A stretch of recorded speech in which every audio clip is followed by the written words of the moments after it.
Hello and good morning, good afternoon, and good evening to you, wherever it is you've joined us from. My name is Dr. Sandra Powers. I am an AI strategist, AI consultant, and perhaps most importantly, I am an AI entrepreneur with a number of AI focused businesses and startups that I run. I am a veteran of over 20 years in IT, wearing a number of different hats from the business side as well as from the IT side. I've worn hats that have allowed me to be a business analyst, a systems analyst, product owner, product manager, project manager, and much more recently, the range of products that I have had the opportunity of managing revolve around AI. So we started this a few days ago, and I brought you a special, short, and focused session on how to construct an AI specific use case diagram. My rationale for that was that in all of my years of working on AI projects and robotic process automation projects, I have never in all of my assignments been able to walk into an organization where, as part of the initial requirements gathering to get an idea of the sense of domain, scope, shape, and size and structure of work, nobody has ever handed me a use case diagram specific to the AI domain space. I have searched for this online. I have not seen it. And so what I did, courtesy of the last session, and for those of you who have not watched that or who don't have access to it, if you send me an email, attempt to reach me via my LinkedIn profile, my Facebook profile, my Instagram profile, or indeed my YouTube profile. If you attempt to reach me, I can make the recording and associated PDF available to you. So what I did as part of my part of the first session of this was that I walked people through AI. We sought to get to an understanding and on the same hymn sheet as to what AI means. It's a new way of working. It's a new way of exporting intelligence out of human systems into the brain of the machine, enough to give the machines, robots and agents, the ability to mimic humans and apply intelligence in their work and tasks. That's essentially what artificial intelligence is, being able to get the machine, being able to make computers behave intelligently.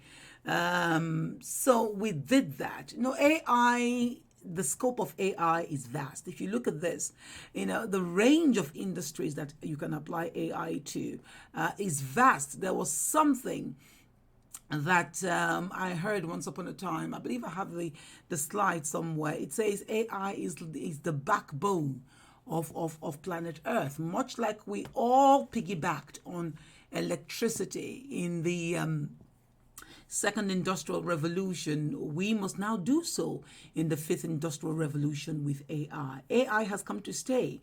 It's non-negotiable. AI is as applicable in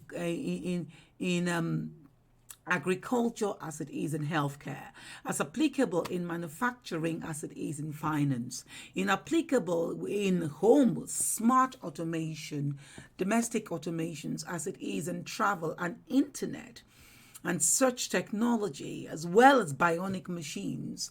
I'm talking of robotic machines that are attached as appendages in instances where people have lost body parts in wars or as a result of paraplegic incidents or quadrilegic leading incidents, and they now have to wear a bionic body part, a bionic arm, bionic leg, and such like. Artificial intelligence is also applicable. When you look at the slide in front of you, you can begin to see that the raft of industries that you can apply AI in straddles healthcare, automobile, smart cars, finance, surveillance, social media, entertainment, education, space exploration, gaming, robotics, agriculture, e-commerce. It is everywhere. I repeat, AI is non-negotiable. If there's something you take away from this session today, it's simply that AI is non-negotiable. It has come to stay. It has invaded every aspect and facet of life. It's like electricity. We all need to plug and play into it. The types of instruments that we use to plug and play with may be different, but the power, the artificial intelligence ability is still very much required. Now, if we'll take a look at the screen in front of us, you can see AI has a raft of industries where it is applied to.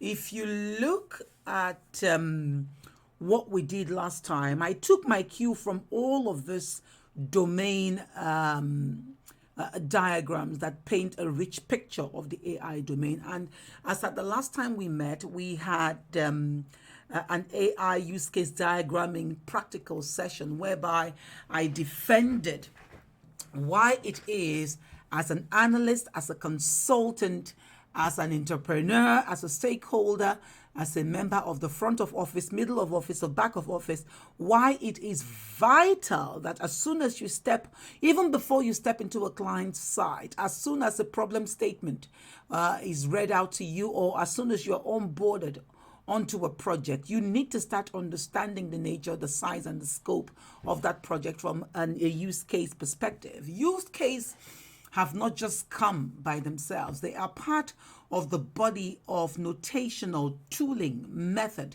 known as the UML. UML stands for Unified Modeling Language. It has existed now for near enough 30 years, and it's not going away soon. In the fullness of time, it has morphed. UML has two basic strands. One half of it represents the ability to be able to construct structural diagrams, and the other half of it represents or gives the ability to be able to construct behavioral diagrams. When we talk about structural diagrams, you talk about the deployment diagram, the package diagram, the profile diagram, the class diagrams, the object diagrams, component diagrams, diagrams that give you an idea of the context and shape of the domain at hand. What structural diagrams do is they don't enable you or give you the ability to be able to tell the story about the behavioral elements of the system. And so when we talk about the behavioral elements of the system, we want to know what the relationships taking place within the systems are. You want to know how the messaging works. You want to know who the initiator of certain processes are. You want to know the starts and ends. You want to know what the various processes is, the inputs, what they are, what the processes are, what the process of transformation is, what the outputs are, and who the consumers and end customers of a certain process is. You want to know the state machine diagrams, system states. For an instance, a customer could go from a prospect to an interested customer to a customer could go through various hoops before they eventually become a customer. A customer could start life as a prospector.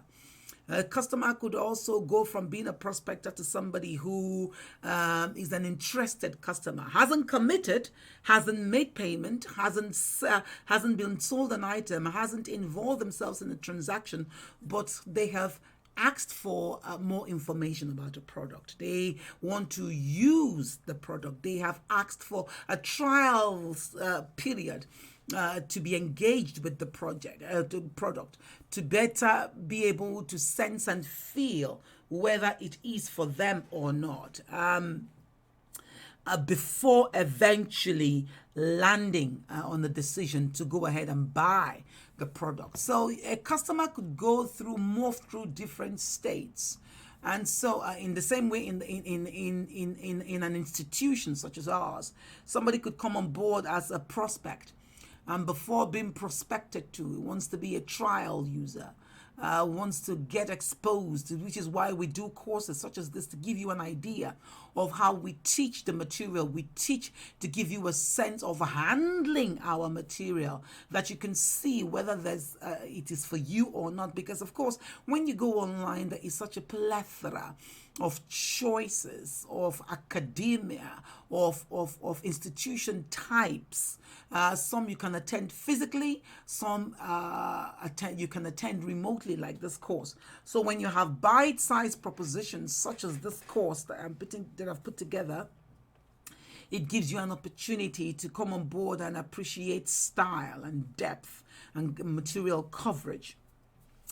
And so somebody could go from being a prospect to being a trial a candidate, to eventually being a candidate who now makes an active decision to come on board. So state charts or state machine diagrams are used to elaborate the changes in states. I find developers are usually very interested in state chart machines. And there's also another diagram called the interaction diagram. The interaction diagram has at least 4 different types of. It can be a sequence diagram, can be a communication diagram, can be an interaction overview diagram, or it can be a timing diagram. There are instances where timing is key. If you're building an expert system, timing is key. In a robotic system, timing is key. And so interaction diagrams would then be very key in that particular domain, to get the developers to know the thinking and the rational and the business rules that support system dynamism. So when we talk about UML has well over 13, 14 different diagrams. You can see the map in front of you. You are not obligated as a consultant, as a solution provider or an analyst. You are not obligated to use all of this at once on a project. No. But near enough, why the use case has become very important is that the use case is what will always make sense, regardless of what stage of the project, what stage of the product life cycle, what stage of the program of work or the portfolio of work, or what stage the work stream is in. Even if you've just joined the project at the blue sky stage, a use case is key. It's used to communicate with high-level, C-level suite management about what exactly it is that the work should be composed of. If you've joined the project at the implementation stage, use cases are good to be able to, before you get on board the task of writing user stories, because very quickly you know what the preconditions are, you know what the entire goal is, you know what the minimum value proposition is, you know what the minimum marketable feature is. You can use a use case diagram to communicate that in a way that makes sense to the product owner, to the product manager, and gives them buy-in. You are able to win hearts and minds by presenting a use case diagram, regardless of whatever state of the product development lifecycle or software development lifecycle you are in. So we've established it. Use cases, non-negotiable. Use case is vital. Use case is useful. What you see in front of you is the AI domain use case model that I constructed as at the last time we met. I have never seen this diagram elsewhere. This is a diagram that I always put together on assignment. I find that it helps to tell the story. I also find that for newbies who have no history of artificial intelligence, they can look at this diagram and at least begin to appreciate the diversity of artificial intelligence. They can look at this diagram and begin to appreciate the differences in the types of artificial intelligence applications.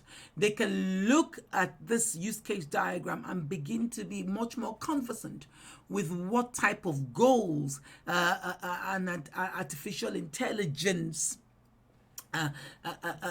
technology or infrastructure can be used to meet. So regardless of whether it is you want artificial intelligence in healthcare, in education, in social media, in tourism, in business, in autonomous vehicles, or you want artificial intelligence for space exploration, for robotics, for gaming, for e-commerce purposes, entertainment purposes, and surveillance purposes, the fact of the purpose of the matter is you can look at the use case diagram and be immediately clear on what it is, how artificial intelligence can be used, and more to the point, what type of systems are behind the scenes for each goal of the use case. What type of systems can be used to realize each use case instance. You can begin to see that the systems are different. The algorithms are different. The tools are different. It's not like a one-size-fits-all. Artificial intelligence is not a one-size-fits-all. There are different goals you can achieve with artificial intelligence. You can use it to implement robotics. You can use it to process computer vision. You can use it to perform machine learning processing. You can use it to process speech. You can use it to manage planning, scheduling, and optimization. So many things, different things you can do across all types of domain, from government to B2B to B2C, to e-commerce to education. But the systems are different. In the fullness of time, we will now begin to expose each and every system as part of the internship series that we are putting together for people who want to come on board. If you're interested in coming on board the internship sessions, by all means reach me and I will give you the necessary information with which to do that. But what you're very quickly able to see is that there's different applicabilities, different ranges, different abilities that the artificial intelligence domain is capable of. Different systems, different algorithms, different tools can be used to realize the goal of the artificial intelligence system. You can see that the artificial intelligence user, abstracted at a very, very high level here. This user could be somebody using a Google search tool, could be somebody using a robotics bionic arm, could be somebody who is using artificial intelligence to be able to design treatment for sepsis care. An AI user could be anybody who wants to use artificial intelligence to be able to derive a solution in any one of the sectors. An artificial intelligence user could be somebody who has bought Alexa or bought Siri, or has used or wants to use artificial intelligence to be able to use chatbots in their business to fulfill orders. So there's so many different things you can use artificial intelligence for. So basically, that use case diagram gives you the ability to, as in a one-stop shop fashion, in a snapshot fashion, anywhere you go, wherever you go on planet Earth, this is the starting point. This is artificial intelligence. This is what it means. Before we begin to take each goal of it to task and begin to open the black box and begin to understand it fully. So this is what we did last time. You will note it's the high level artificial intelligence AI domain use case diagram. So it's an AI use case diagram. It paints the picture end to end for the entirety of the ginormous domain known as artificial intelligence. This diagram is also this diagram, is also this diagram, is also this diagram, is also this diagram. So what we've been able to do is essentially encapsulate it using a UML notational language to be able to communicate it. So any meeting, imagine yourself as an analyst, as a consultant, you are able to work into a meeting setting, to a workshop setting, and even if nobody has an idea, you can get the conversation started and get it going by showing this diagram. Immediately it becomes topical. Immediately everybody, regardless of where they are in the artificial intelligence continuum, will have something to say. Now, in the construction of this artificial intelligence diagram, one has to be careful because you can go from the nth degree. You can paint a 100,000 feet picture. You can paint a 50,000 feet picture. You can paint a 20,000 feet picture. You can paint a 10 feet picture, all with the use case. But it's important we avoid analysis paralysis at every single stage of the use case diagram development. So whilst the use case itself might drill into a lot of detail about every possibility, we tend not to, as a matter of rule, for use cases to begin to you can see this is very simplistic. There are still things happening at the back of each use case.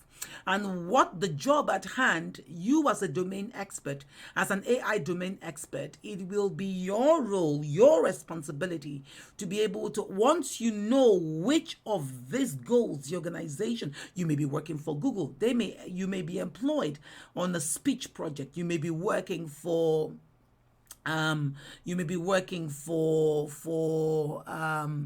Tesla, and they want to implement computer vision for their latest Tesla models. This may be the use case you're involved in.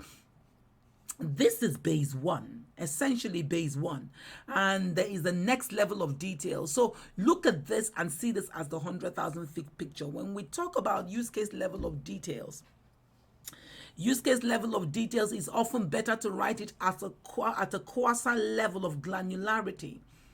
You don't go for the nth degree. We should not be seeing 30 use cases. We should not be seeing a use case diagram. When you have too many use cases and then you're also wanting to explain the nature of use case relationship using the includes or the extends notation, it can begin to get unwieldy. It can begin to get ugly. It can begin to get a bit like a spaghetti junction. You want to avoid that. The beauty of use case is its simplicity.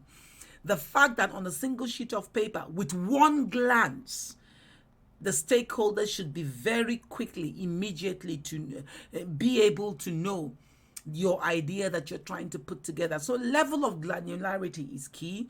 Keep it at a coarse-grained level. If you want to follow the example of Alistair Cockburn, one of the three amigos, and in his book, Writing Effective Use Cases, he gives us different ways and different levels of goals that we can use to write use cases. Use cases, as I said to you, can be at a cloud level, a high summary level.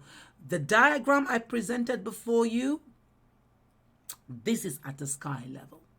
This is at a cloud level. This is the highest level it can go to, or that the use case diagram should go to. The next level of detail is the kite level, where you have a summary provided. I will come back to that. The ideal level for a use case is the user goal level. So what we're going to, and then there's the fish level after that. And then there's a clam level, which is the lowest level. This is where I've seen use cases where people just continue to break it into a level so low that it doesn't make sense again. It's like, disassembling a human being. At this level, all you have is the cell, So the vena, the aorta, the vein, the artery, the humerus, the tibula, the tibula, the phalanges. At this level, you've taken a human being and you've carved that human being up. At this level, it can begin to be at a body part level. That's the arm, that's the leg, that's the head, that's the spinal cord, that's the teeth, that's the cranium, that's the cervical. At the user goal level, it's at a higher level of abstraction. So today, what we're going to do is that when we talk about use case diagrams for artificial intelligence, one of it is called process computer vision. This is what I want to focus on today. Today, I want to take this high level, cloud level use case diagram, take it to the kite level. So take this 100,000 feet picture level and paint a 50,000 feet picture of this, the process computer vision use case. So I want to do this, go to the kite level and produce this for the computer vision. Basically, what is computer vision? Computer vision is a field of computer science that focuses on creating digital systems that can process data, analyze data, make sense of data. That data could be visual, that data can be video in the way that humans do. Computer vision, basically for years, people have dreamed of creating machines with the characteristics of human intelligence. Machines that can think like humans, see like humans, feel like humans, and act like humans. One of the most fascinating ideas of computer vision is to give the machine the ability to see like a human, to process what the machine has seen in the way of images or video like a human. How would the human process an image? How would a human see a video? How would a human interpret what they have seen with the eye? Thanks to advancements in artificial intelligence, much more specifically computational power and computer vision technology, it has taken a huge leap towards integration in our daily lives. So in a lot of the things that we do today, there is the incorporation of of computer vision in our daily lives. We may not be aware about it, but it's there. So we can use computer vision to organize our content. Basically, on my own phone, I have a Samsung phone, and it gives me the ability to, once I start taking pictures, it gives me the ability to be able to catalog my content, organize my content. So let's say, for an instance, I've attended a birthday party, and at that birthday party, which was on a yacht somewhere in England, let's say in Thames Valley, I went for a boat race or a yacht party, and I took pictures. I took, let's say, 200 pictures of that day.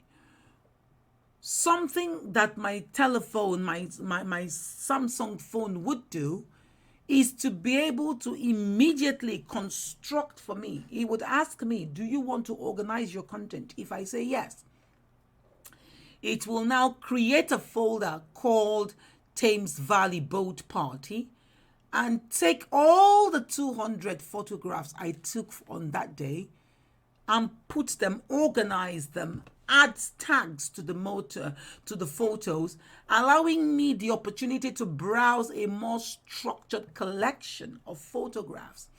Apple also does this. Apple Photos also creates, creating a curated view of your best moments. So these days, telephones didn't always used to have this feature, but nowadays, almost all smartphones have the feature of curating your view of your best moments and saving it for you. I think that's beautiful. How else do we see content vision in our day-to-day life? Facial recognition. When you buy a new phone these days, it will give you the option for biometric identification.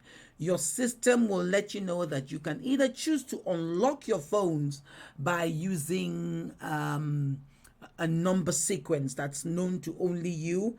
You can also be presented with the ability to be able to use biometrics, facial recognitions, finger prints, and Find My Mobile feature on your telephone to be it's integrated into your phone. It's a crucial technologies for biometric authentication. So these days, a lot of people can unlock their phones by showing their faces. So in that showing their faces, what happens is that a front face camera is used for facial recognition, and based on that analysis, the phone should be able to tell whether the person holding the device is authorized on that device or not. And the beauty of that technology, the facial recognition technology, is that it works really fast. As augmented reality, computer visions are also core elements of augmented reality applications. So being able to detect physical objects, being able to detect surfaces and individual objects within a physical space. These days, companies such as IKEA, they use artificial augmented reality to help users understand whether the furniture that they want to buy will fit their interior. What I think I'm going to do at this point is actually going to a page. Yeah. Let me go into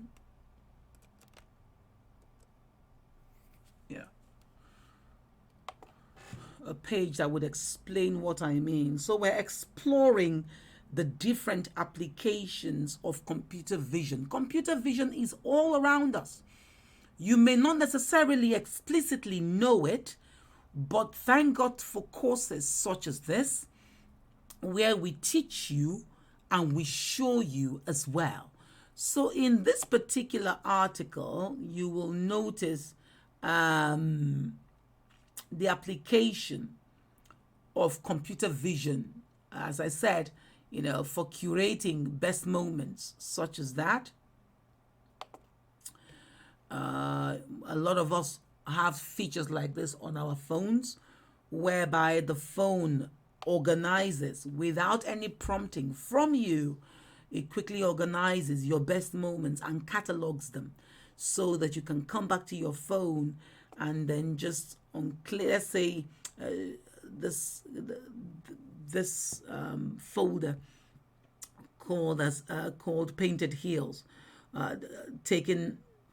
constructed on the 14th of August 2019, gives the ability, let's say the owner of this phone has got 2 children.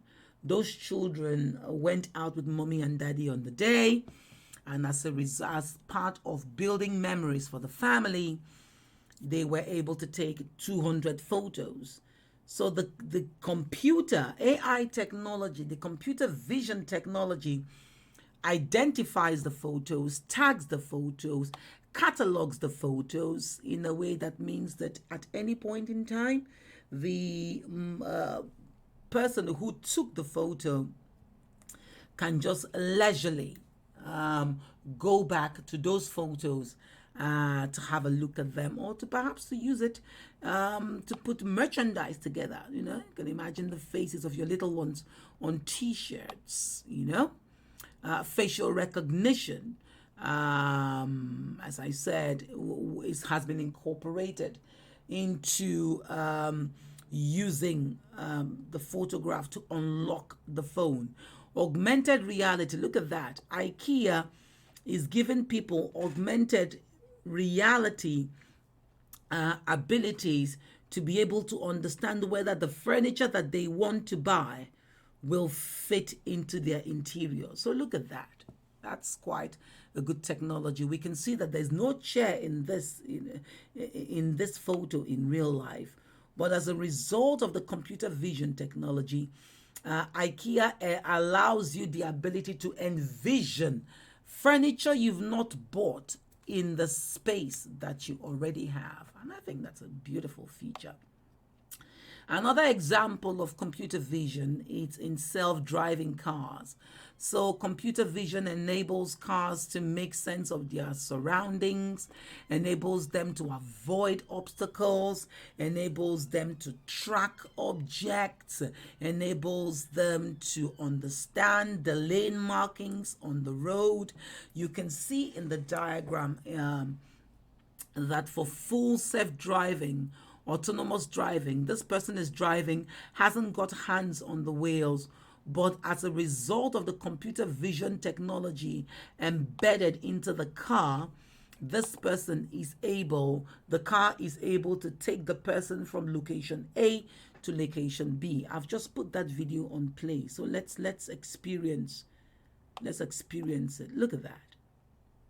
Look at that. Look at that. So the car is driving autonomously. The car is, the vision gives the ability to recognize lanes, lane markings. This is the third lane. Driving safely. The car is fully self-driven. There is the understanding from the GPS system, the position of the car at any point in time. Look at that. Autonomous driving. There's somebody there, but the car on self-autonomous mode is able to take somebody from point A to point B without jeopardizing their safety. I think this is wonderful. Look at that. Driving can be tedious. Well, no more. People who used to enjoy driving until a particular incident occurred in their lives could once again feel the independence, enjoy the independence that driving brings by being in a self-autonomous vehicle, self-drive vehicle. Look at that. The road markings are respected. The road laws are respected. The traffic system is respected. The car has brought the person from a position A to position B. Full self-driving feature. Look at that. Has given the person the ability to be able to get the car from point A to point B in a self-drive mode. That's something that computer vision is able to do. Enables the person avoid pedestrians, avoid other cars, respect traffic laws. So it is a notable application of the technology of computer vision, and we've just seen that. Another application of computer vision is in the health sector, for diagnosis. Diagnosing of imagery, x-rays, MRIs, mammography. Computer visioning takes this to the next level. It's able to process images that were very difficult, such as the back of the eye, the back of the womb, the neck of the womb. It's able to, we're able to now see how damaged organs are, rate them for disease presence and severity.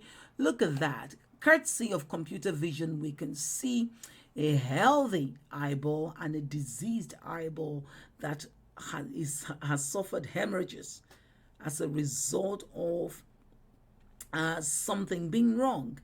Computer vision makes this possible. Algorithms are used to process retinal fundus photographs, screening them for diabetic retinopathy.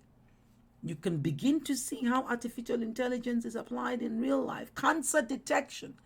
There is immense accuracy in diagnosing different forms of cancer. Computer vision tools can help to detect cancer metastasis with much more higher precision than human doctors. Doctors can now better able see how metastasized a body part is, and they can begin interventions and treatments early. Computer vision technology is used to detect tumor regions in the body of a person. In the agricultural sector, a lot of companies are now using computer vision to monitor harvest, resolve agricultural problems such as weed emergence or nutrient deficiency. Computer visioning systems process images from satellites, from drones, from planes, and attempt to detect the problems in the early phases, which allows countries, nations, people to avoid unnecessary financial losses. So all in all, computer vision is a blessing. It's not a curse. It has given us the ability to better specify and intervene before matters come to a very detrimental state. So what I'm going to do now is to put another diagram, a use case diagram together that takes the concept of computer vision and that elaborates this, that we can see how it is realized. So that is what I am going to do now. That is what I am going to do now. So we used Lucidchart as at the last time that we met. Let's go back again to Lucidchart and let's attempt to now come up with another model. You can see the high-level AI UCD. If I put another diagram there, and if I called it high-level computer vision UCD. High-level computer vision UCD. You can see there are ideas that we can borrow. So you can see from this use case diagram that a use case diagram has an actor or actors, primary actor, system actors, has use cases, has a system boundary. So let's start the business of constructing. So we go to this part that says UML use case. So we want to put together this use case diagram. We call this actor. We'll call this the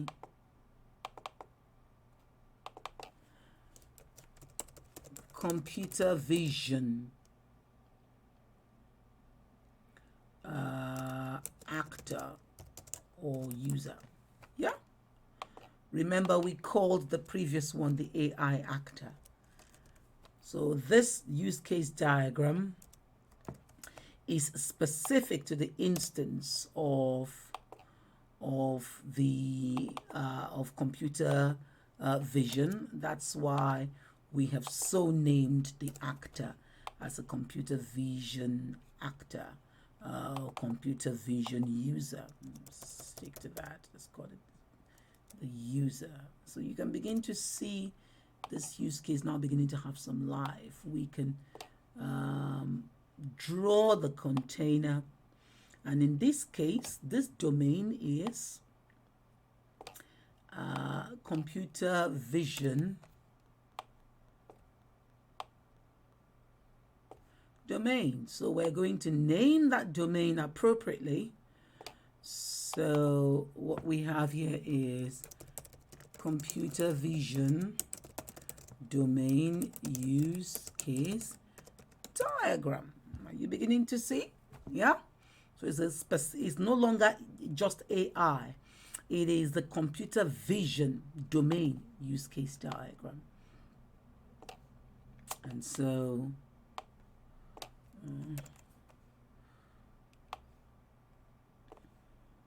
let's begin the construction of this. So we've just walked through a real-life practical example of what it is we can do with computer visions. In this case, we now want to put together the use case diagrams that explains the context.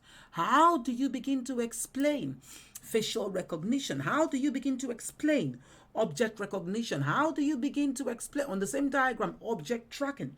How do you begin the process of explaining what visual guidance for autonomous vehicles? How do you on the same diagram begin to explain automated medical image analysis, interpretation, and diagnosis? How do you begin to explain 3D urban modeling of a city using drone pictures? How do you begin to explain that a computer vision domain also represents biometric-based visual identifications of persons? How do you begin to explain visually endowed robotic helpers? How do you begin to explain, vision-based interaction, whereby players interact indirectly with a game through moves seated at different parts of the world and all partaking in the same game? How do you begin to explain augmented reality and virtual reality tracking of moving object? How do you begin? You saw the video that we watched. How do you begin to explain using a use case diagram collision avoidance or stereoscopic depth? How do you begin to explain an object-based model that is the compression of video streams? How do you begin to explain using a use case to explain a general scene recognition that allows us to identify the location where a photo was taken by comparing it with billions of photos of Google to find the best matches? How are we going to use a use case to do all of this? Because these are all different parts of computer vision domain. So let's start. So the first use case for me, I would call it perform machine vision. Dr. Sandra, what do you mean by perform machine vision? What does machine vision mean? Well, chance for a little explanation here. I want you to remember when we looked at this diagram.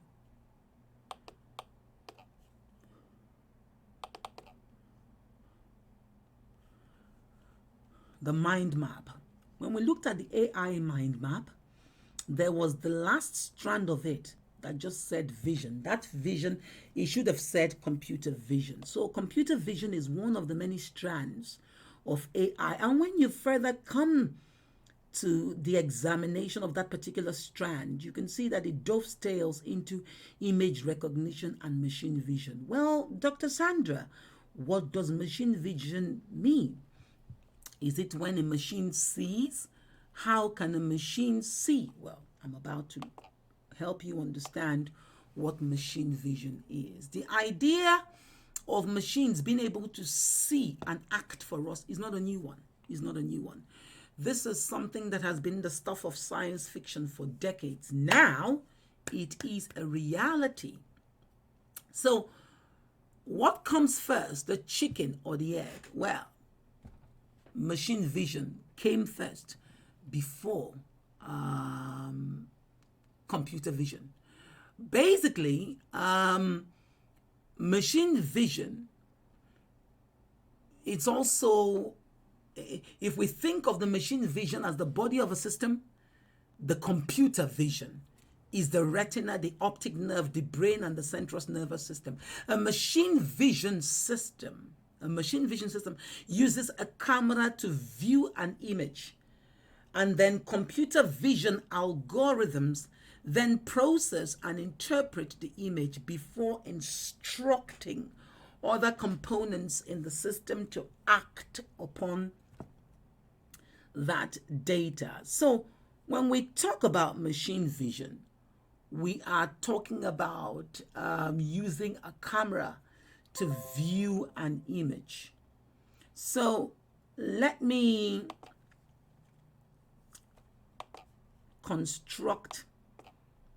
begin the construction of this use case diagram so that you are clear.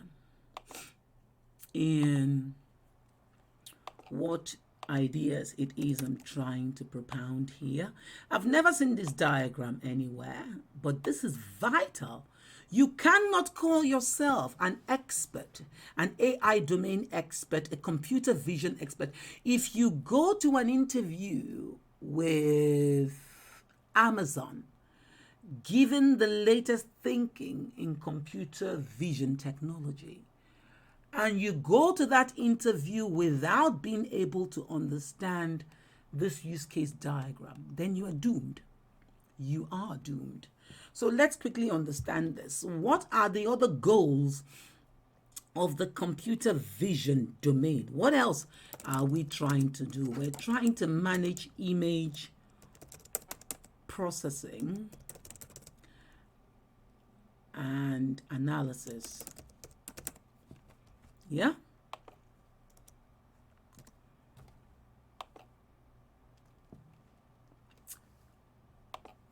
Another goal of the system, computer vision system, is that we're trying to manage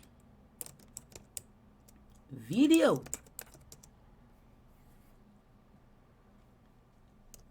processing and analysis. Yeah? So let's also establish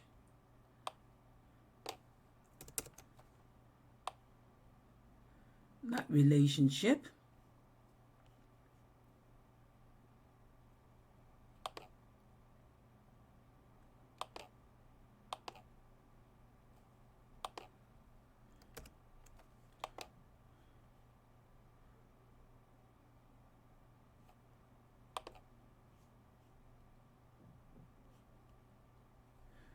Okay, another thing is we're able to manage smart automobile. Automobiles are huge as far as computer visioning is concerned.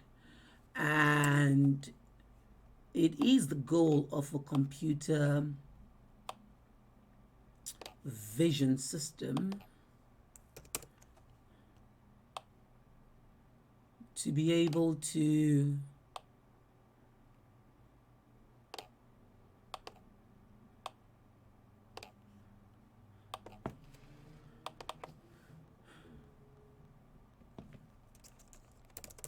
do so. Manage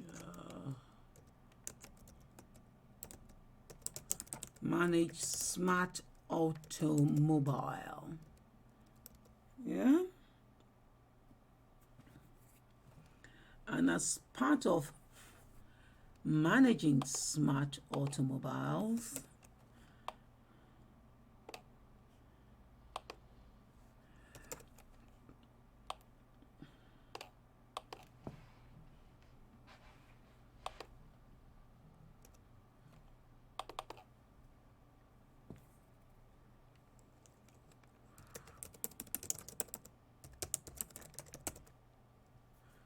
we're able to do such things as object detection and tracking. So we are going to, when we constructed the initial use case diagram, this is a very simplistic. There was no includes or extends relationship. So let me introduce new concepts into the use case modeling example. I want to introduce a relationship known as includes and extends. So what do I mean? When we're talking about machine managing image processing, such things as face emotion recognition, face detection and tracking, such as gesture recognition, face detection and tracking, facial recognition, and gesture recognition are quite high. There's a lot of things. When we're talking of performing image processing, there's a lot of things that we do consider So what we're going to do here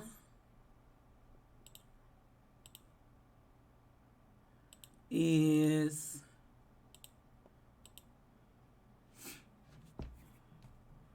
quickly understand, how when we talk about managing image processing and analysis, that need not necessarily be the performance of a machine vision. Let me explain what I mean. There are two relationships in UML known as includes and extends. And when we talk about includes talks about functionality. Let's say you go to use a hole in the wall, an ATM. Using the hole in the wall necessitates you to include your PIN number before you can be allowed to withdraw money or deposit money into the machine. And that ability means that for everything that you do in an ATM, you have to reuse that ability to be able to enter your password. If you don't enter your password, you're not going to be able to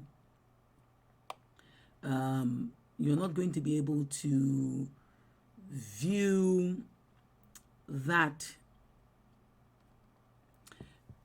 You're not going to be able to use the hole in the wall. So that ability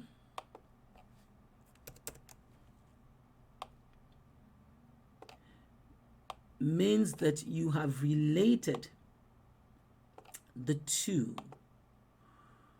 The ability to use the hole in the wall is related to the ability to put your password in. Machine vision, I explained earlier, is just simply when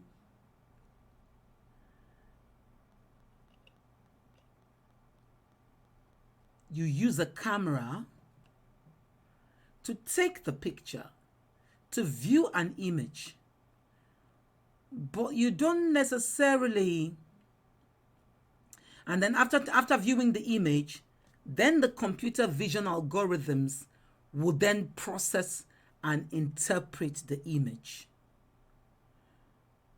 But computer vision can be used alone. You can process an image without necessarily having involved the camera to take the picture. You can process an image that is not static in the hard drive of the system. It can be a moving image. It may be an autonomous car, but it needs to process the traffic light on the road system. The two are mutually exclusive of one another. For the machine, for the computer vision domain, it can perform machine vision without necessarily involving the computer vision algorithm. But and that managing the image processing and analysis can also be initiated by the user without necessarily having performed machine vision first. That's what this is. So to that purpose, then therefore, that particular line, we call this We call this an includes line. That is not the right notation for it. So that's, I'm trying to, okay, see, trying to look for the includes. Here's my cup. Because it's represented in UML on its own.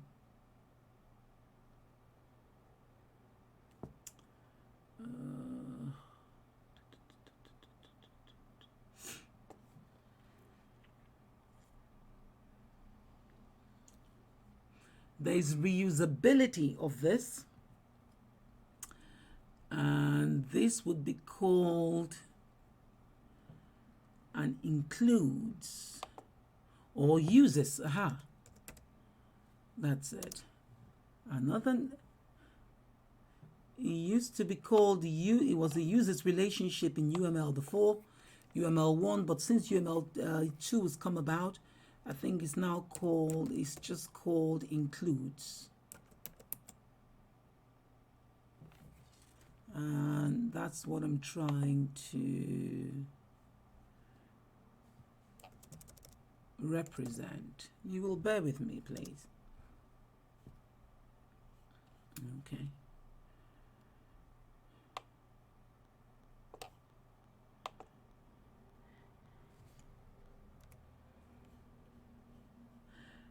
I want to also, I'll come back to that initial,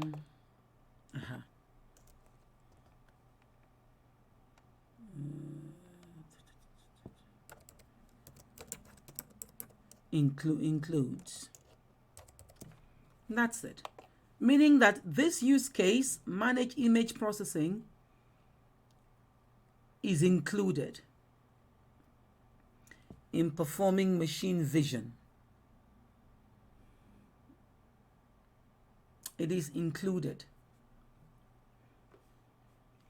But at the same time, it can also be triggered separately by the user without necessarily going through the perform machine vision route. We can have scenarios whereby the user just processes and analyzes an image without necessarily it being an image or data that has gone through the machine vision route.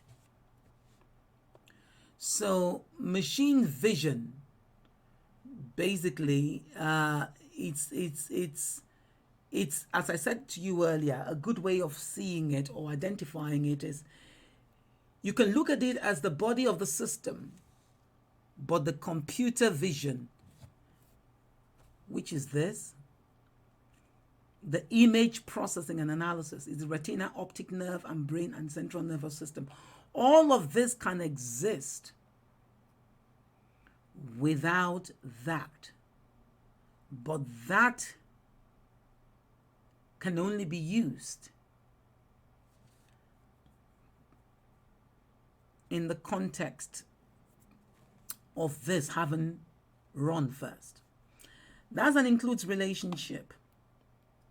An extends relationship is what I want to explain now with process deep learning. So if we use this use case is called process deep learning.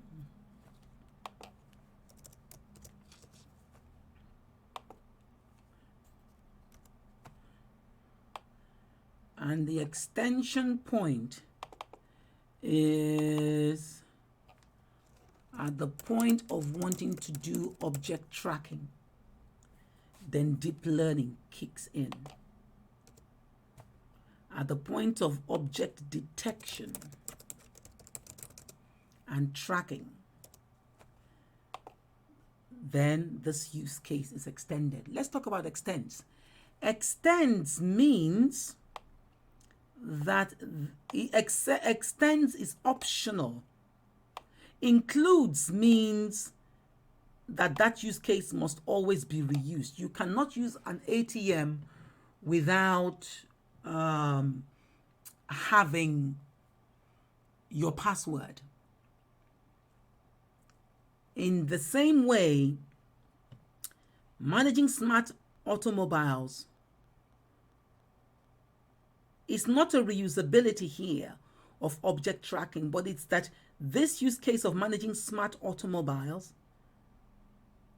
can be extended by that. And the nature of the arrow is that it points from the extending use case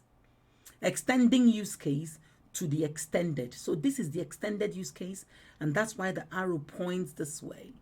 And we can see by the naming convention of the use case that the extension point is at the point of one of the computer vision domain wanting to get involved in object detection and tracking. That's when this use case kicks in and goes ahead and extends that.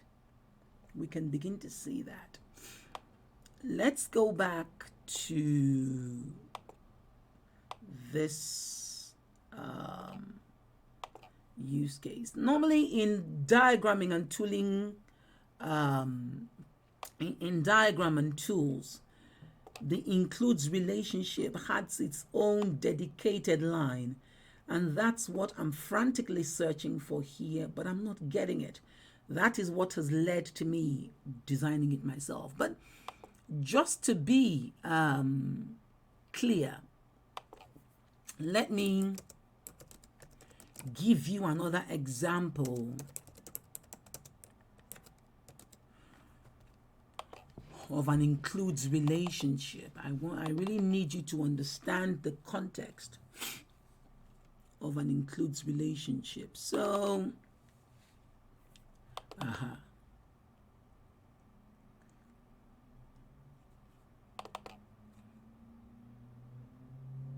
somebody has gone to the checkout. As part of going to the checkout, that person can scan an item, will have to scan an item, not can. And includes is not optional. And extends is optional. And includes is a must. Going to the checkout means first you scan the item,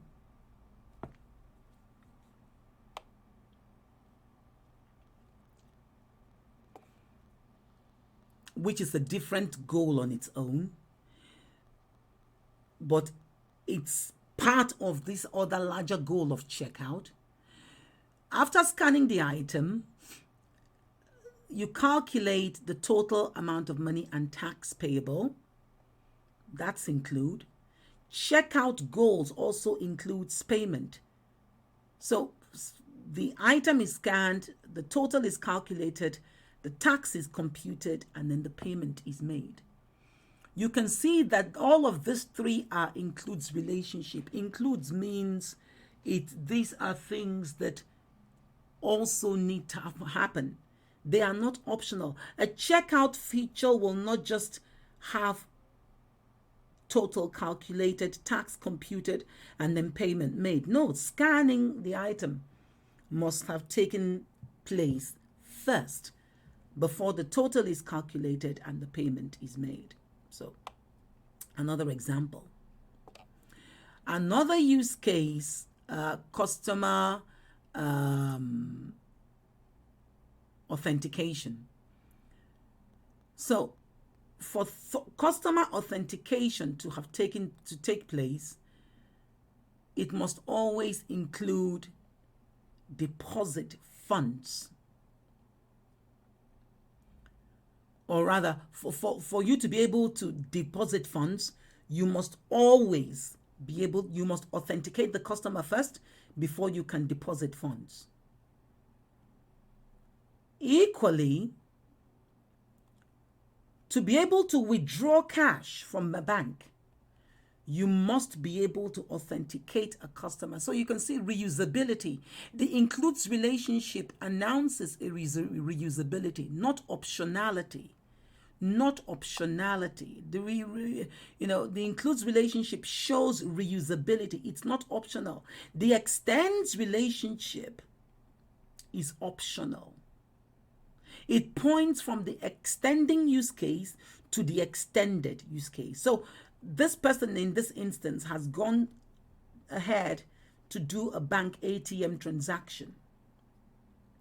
And going ahead to do the ATM transaction means they need help. They can call on help. So you can see that that bank ATM transaction, that base use case, is complete by itself, is defined independently. But this use case, help use case, is optional, is supplementary. So let's come back to that.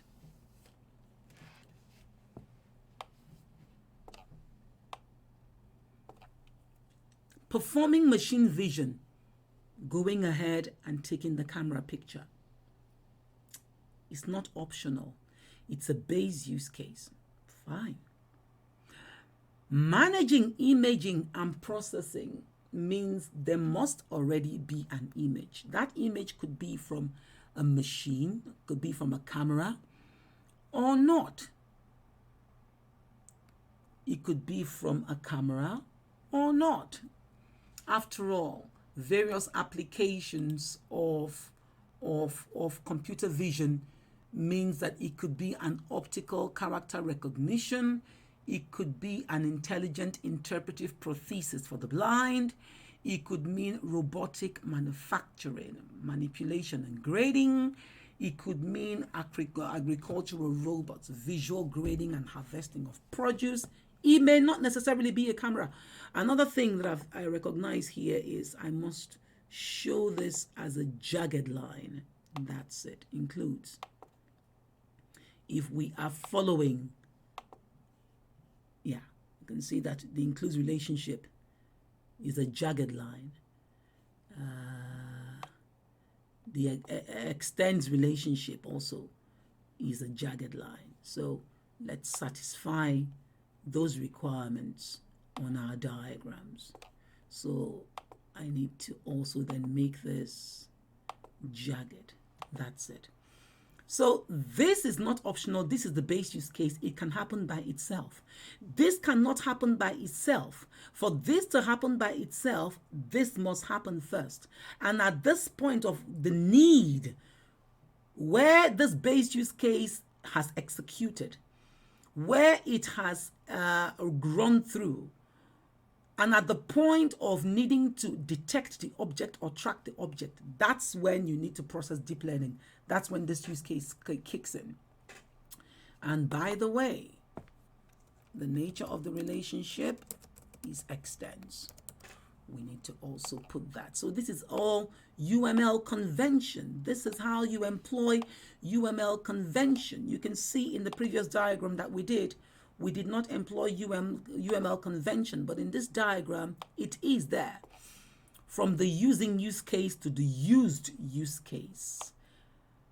The direction of the arrows here from the extending use case to the extended base use case that can happen independently. This cannot happen independently. It needs this to happen. This can happen independently of that.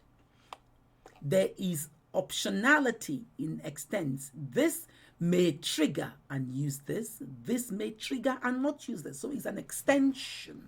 It's an extension. Extended use case denotes optionality.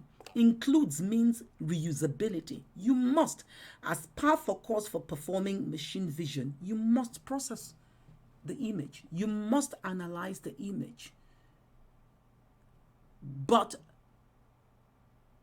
you may perform machine visioning by itself without necessarily processing the image.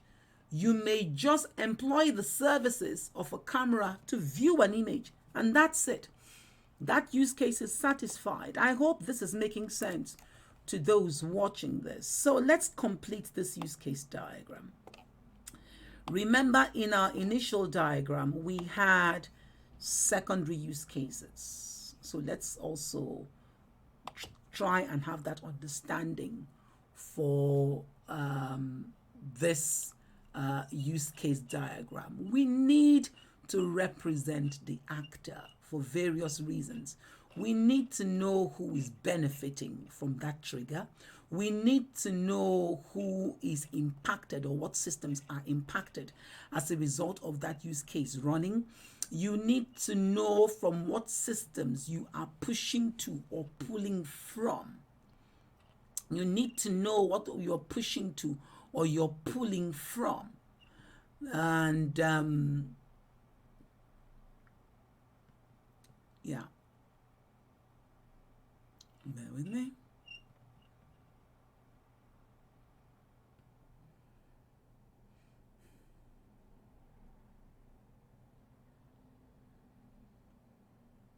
Yeah. So what other systems are here? So let's start the business of quickly identifying the other players in this. So to perform machine vision, clearly you need some sort of system. The system you would need is a camera.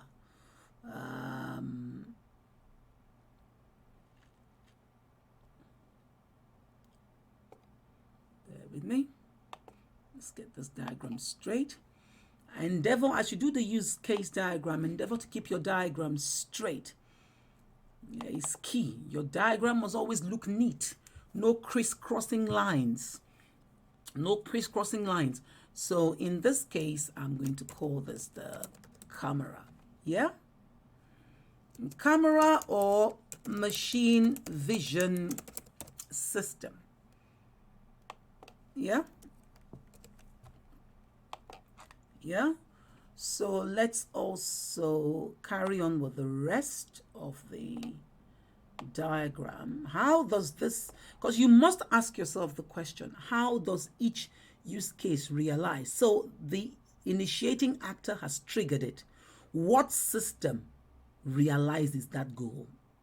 So the initiating user has initiated the machine vision, has initiated a manufacturing, in a manufacturing plant, a camera has been initiated just because they want to see how a machine is aging, a difficult to reach. You can imagine those underwater systems, those underneath the ocean piping systems that transport oil between Russia and the rest of Europe.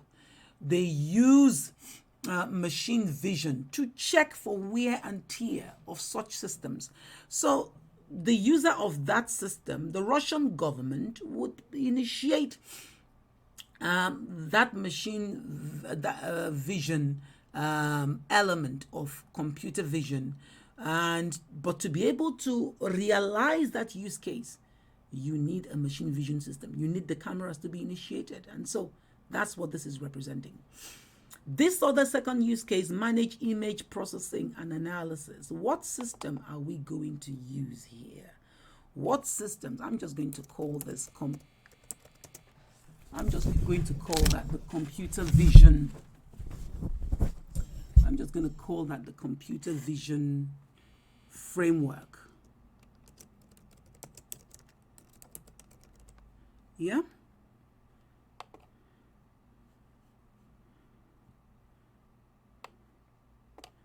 Just going to call that the computer vision framework.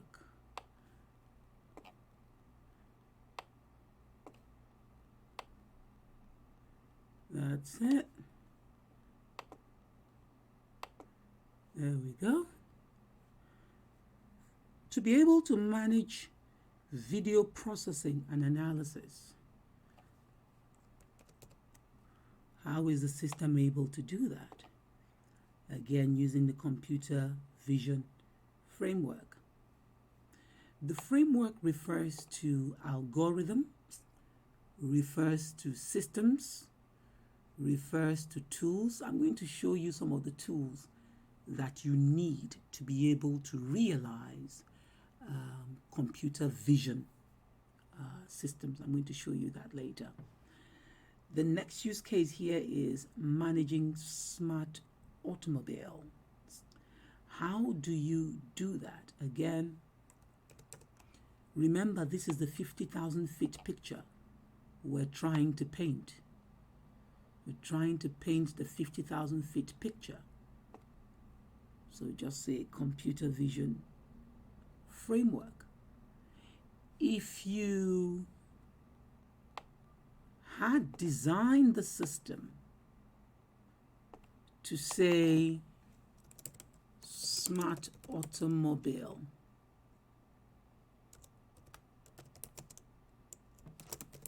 system, you would not be wrong. You would be correct. You would not be wrong at all. So you've made this specific. You've made this specific. And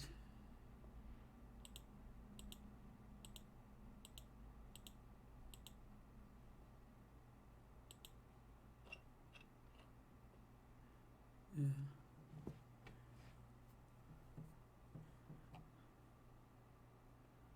Yeah. So this gives us an idea of our use case diagram.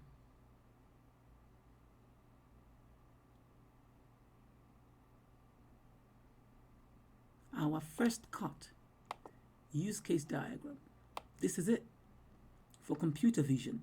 Simple, straight to the point, no nonsense, uncluttered. It gives you the ability to see at a first glance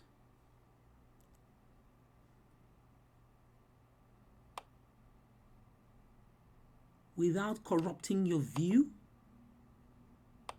of what should hold and what should be. It makes it clear. You know that there are systems responsible to realize each of these use case goals. You can keep the language still reasonable high at a level of abstraction that does not detract from the meaning. You can see from the first use case diagram that we did, this is the very first one that we did, showing the high level artificial intelligence domain use case diagram.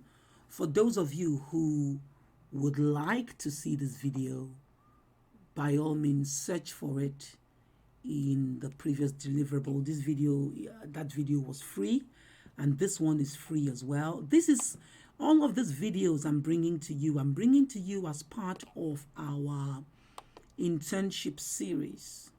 Part of our internship series. I want you to be curious about artificial intelligence. I've been able to show you things that bring it home to you that artificial intelligence is not negotiable. Artificial intelligence is not going to go away. Artificial intelligence has come here to stay. Artificial intelligence basically is your friend. You cannot afford to make an enemy of it. And whatever sector it is that you go to, whatever type of work you have been put to, you can always look back at what you have picked up in the sessions, knowing that they will be useful to you. No matter, it's not enough to just go and know about algorithms. It's not enough to just know about machine learning tools. It's not enough to just know, and we'll get to that part of our internship whereby we will teach you, handhold you, show you what you need to do to be able to handle artificial intelligence projects. And so artificial intelligence, it needs to be your friend. It's not a monster. You need to be endeared to it. You need to know it. You need to learn it. You need to love it.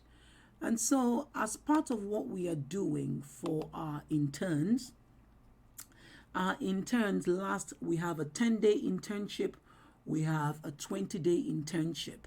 And depending on what it is you want, by all means, reach us. Our classes are available on a remote basis. Our classes are available on an international basis. and our classes are available on an on-demand basis. That means that if, because of where you are, the part of the world where you are, you cannot join us because when we have the class sessions, it's at an odd time for you, by all means, you can come back and retrospectively go through the classes, go through the presentations, go through the source codes, have time to come on board, and also be part of you will also do the necessary assignments in anticipation of the certificate that we give out, because we give out the certificate as well. And so know that you can come on board and be part of this session. It's a very good session. It's one you will not regret coming for. This is a trending skill. It's not enough to just be conversant with machine learning tools and algorithms. And as I said to you earlier, we will get to the part of our learning where we also will teach you about machine learning tools, machine learning libraries, and such like. But for now, this is what it is that we're doing. So I encourage you to come on board, sign up. Once again, my name is Dr. Sandra. I've brought this session before you. I want you to trust in what it is you're going to learn in this class. Trust what it is you're going to learn in this. Look at that. We have started, and we have it was just a few slides as at yesterday, but you can see it growing. And so the next time we meet, I want to be able to handle the natural language processing domain, capture it at the use case level. And I am trusting that you will be part of that session. We have a Telegram group. We want you to come on board and join that. We want you to register for the internship series. We want you to be curious about artificial intelligence. You have access to about 60 to 70 different project source codes. There are faculty members that are connected all over the world who, like me, have had ample number of years in industry, and who will be very happy to teach you and to train you to become an AI engineer, AI analyst, AI consultant, so that you are robust and sound in how you appreciate the AI technology, and also how it is you employ it on client sites. It's better to go into the client site fully versed as best as you can be, using materials such as that which will give you, than just going in there trying to wing your way. When you're blagging your way into a job, people know. People know. You need to be able to defend your knowledge. You need to be able to show how you apply the knowledge from the ground up. You need to be able to entrust people. You need to be able to build confidence and show people that they are not wrong in trusting you. So I urge you to connect to us on YouTube, connect to us on our groups. And if you have any questions, send an email to me, and I will let you know how you can onboard with us and be part of this wonderful sessions internship series that we're putting together. So thank you very much, and I look forward to seeing you next time. Thank you. Bye-bye.